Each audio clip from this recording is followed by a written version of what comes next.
It's the Real Estate Podcast, brought to you by ANZ Home Loans for financial well-beings. And welcome back to another episode of the Real Estate Breakfast as we talk about your Australian property market 7 days a week, right across 2025, which is well underway. You can hear us on iHeartRadio, Spotify, also Apple Podcasts and Amazon.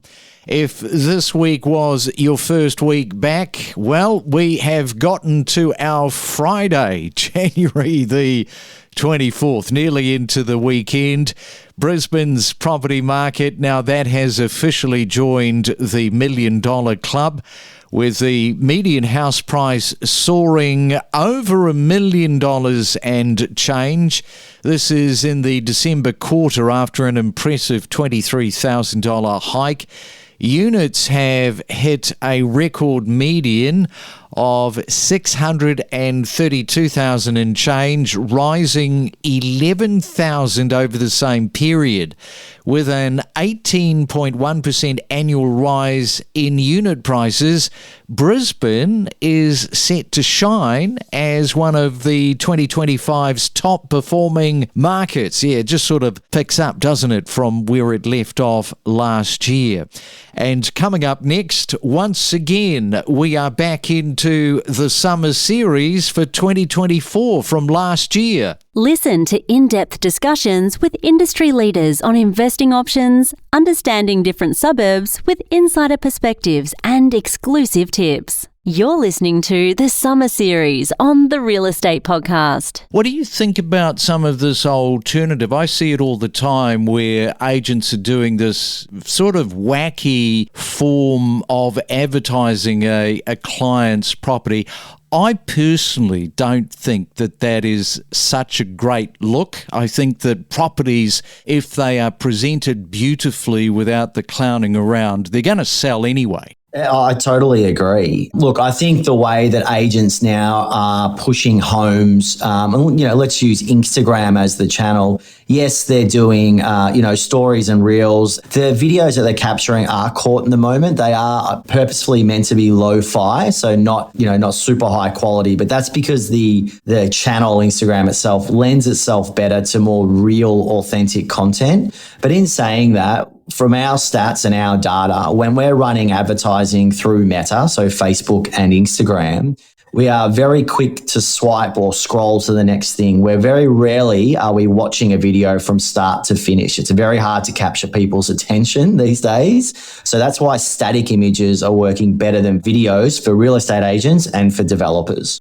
Yeah, I think maybe part of the problem for that will be the way in which the video content is presented. I think people just go for those static images. And I've mentioned this before where a videographer has done a close-up of a plant or a downlight. You want these wides. Some of these videographers don't have wide lenses. It's pretty obvious they're being shot on a 50mm. Now, if you're having videography done, ask that question if you're selling your property.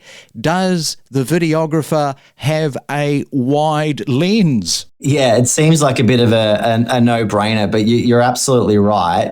And I guess with the videographer, you really want to make sure that they're just focusing on the areas that will sell your property. So just your money shots, your key moments in your home. People don't need to see a downlight or the skirting or a plant. What they want to do is they want to be imagining themselves in your home. So show the areas that they can do that in. And that typically will always be your kitchen and entertaining area. They're the areas that you really want to be focusing on with your video and static imagery.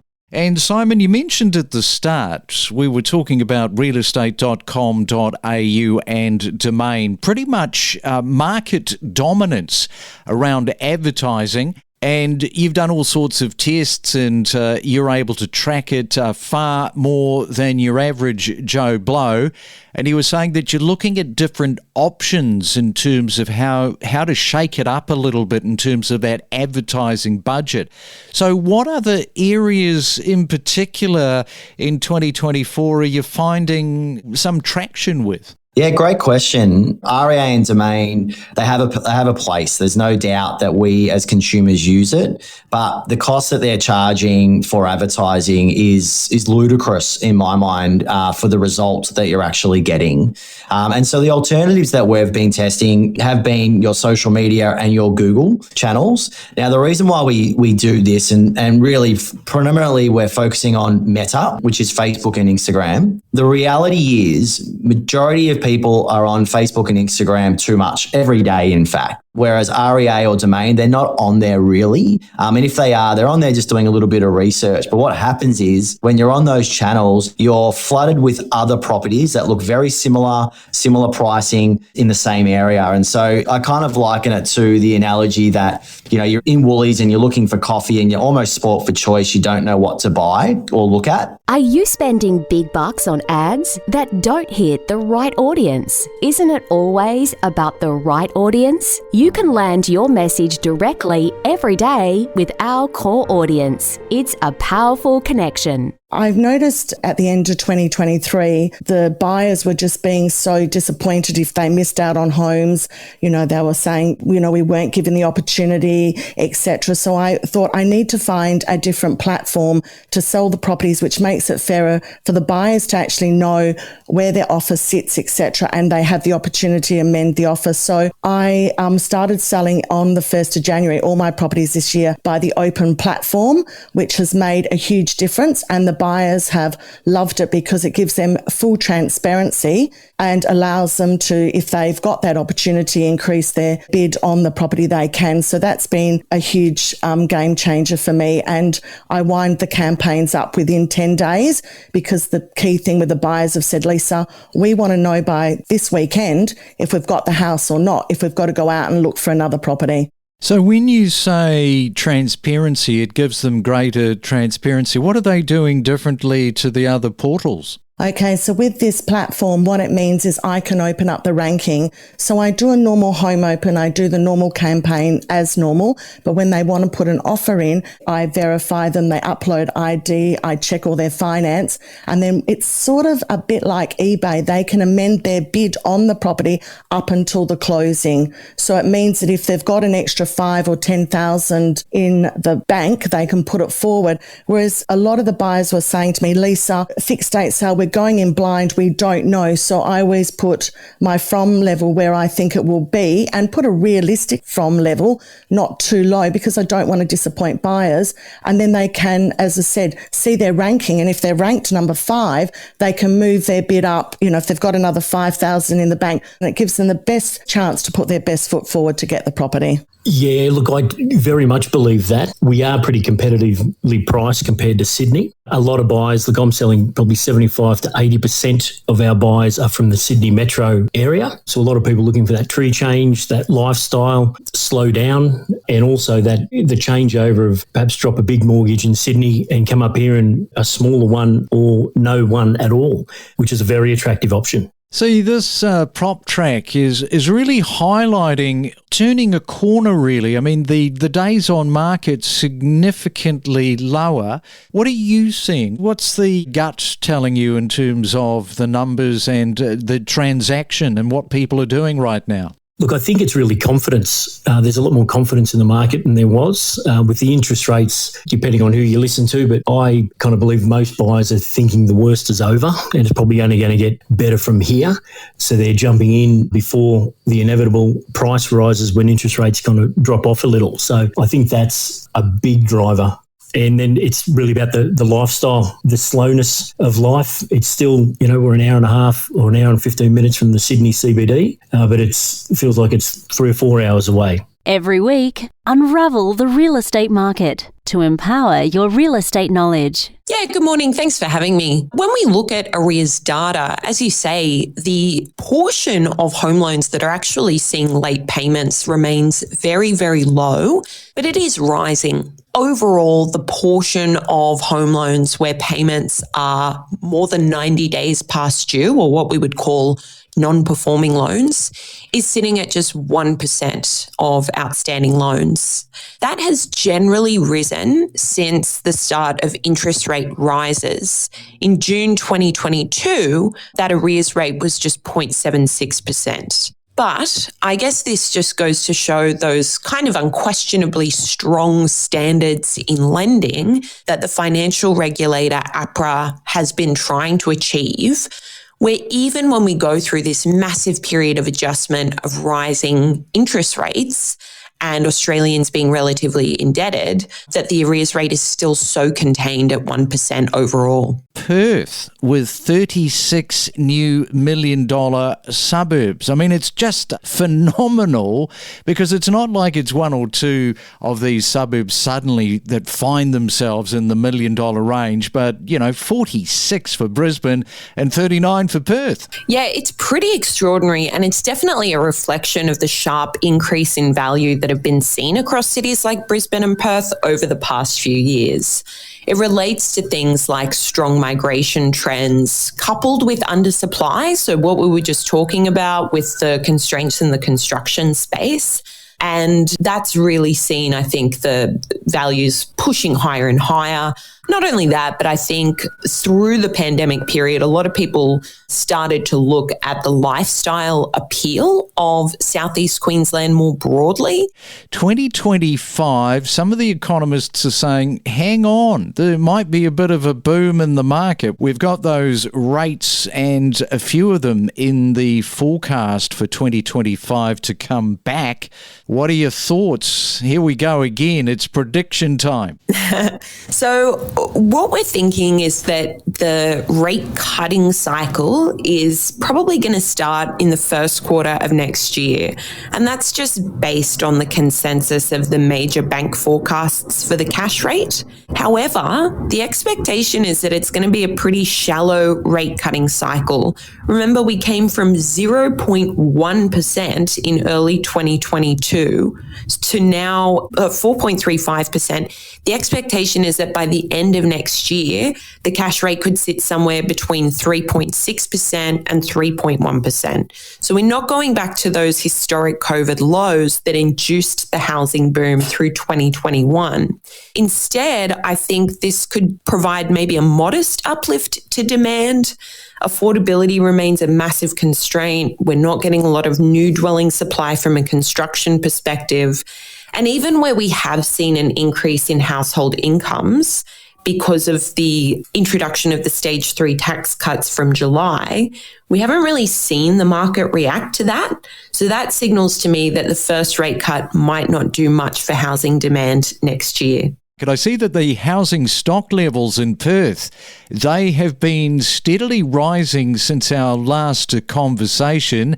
Where do you see them currently standing, and what are the impacts that you're seeing on the market as a result? Yeah, so they're sitting at the moment a little bit below where they were last year, at the same time last year. So we've come up from the very low levels we were at, where there was sort of less than 2,000 houses to choose from on the entire market. Now there's about 3,000 or just over, which is great because we predominantly buy houses. There hasn't been a huge influx of units. There's still really good demand for units there.